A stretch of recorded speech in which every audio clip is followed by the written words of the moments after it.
the product strategy for one of the most prominent e-commerce players in the country. We're talking about Anand Chandrasekaran, Chief Product Officer at Snapdeal. In a freewheeling chat with ET Now's Rahul Dayama, he says that marketplace, logistics and payments will be the biggest focus areas for the company. He also opened up on battling competition and his checklist for investing in startups. Listen in. We have three major focus areas. One is, we have an open marketplace, both on the buyer side as well as seller side. So we focus a lot on building absolute best-in-breed, world-class sort of consumer experience, and also having a really successful onboarding and ongoing experience for sellers.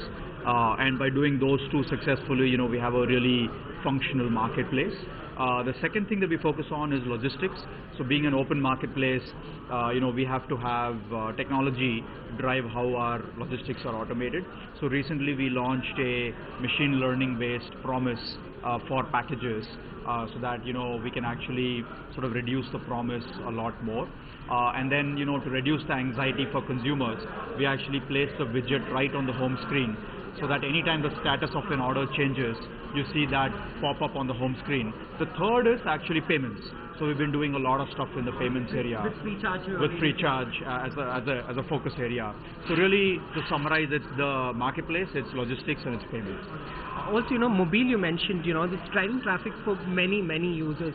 But any updated numbers in terms of how much is your mobile traffic, the mobile website and the app, for us to get a sense, because Flipkart and Myntra have backtracked on their mobile app only strategy. So as far as Snapdeal is concerned, what's the numbers that you can share? Yeah, so for us, while we try to have a best-in-class experience across all form factors, I think there's no, it's no news that mobile is sort of the primary medium to connect to the internet.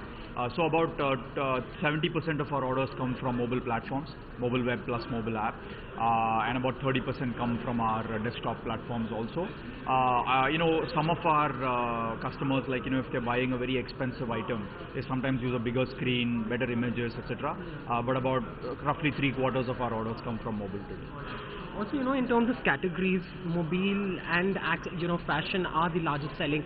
But apart from that, which categories will stand out in the year to come? Because we're talking about furniture, where the margins are better, and even otherwise, you're also trying to get into the entire air travel ticketing space.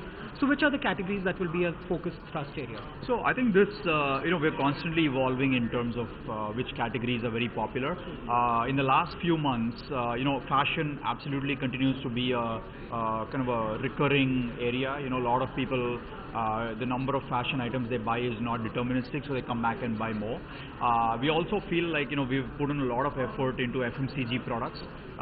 So we have a new buying experience on our Android app, which is, if I'm buying an FMCG app, I don't need a lot of photos with multiple angles, etc. I just want to kind of pick and go. So we have a very simple sort of purpose-built experience for FMCG. So we're seeing a lot of traction in FMCG. Also, we're seeing a lot of traction in general merchandise, even sporting goods, etc. So those are probably the categories that are new categories in our platform that are doing very Find us on Facebook at facebook.com/etnow and don't forget to click the like button. You can also follow us on Twitter at etnowlive. To stay updated with all our programming, hit the subscribe button on our YouTube channel by logging on to youtube.com/user/etnow.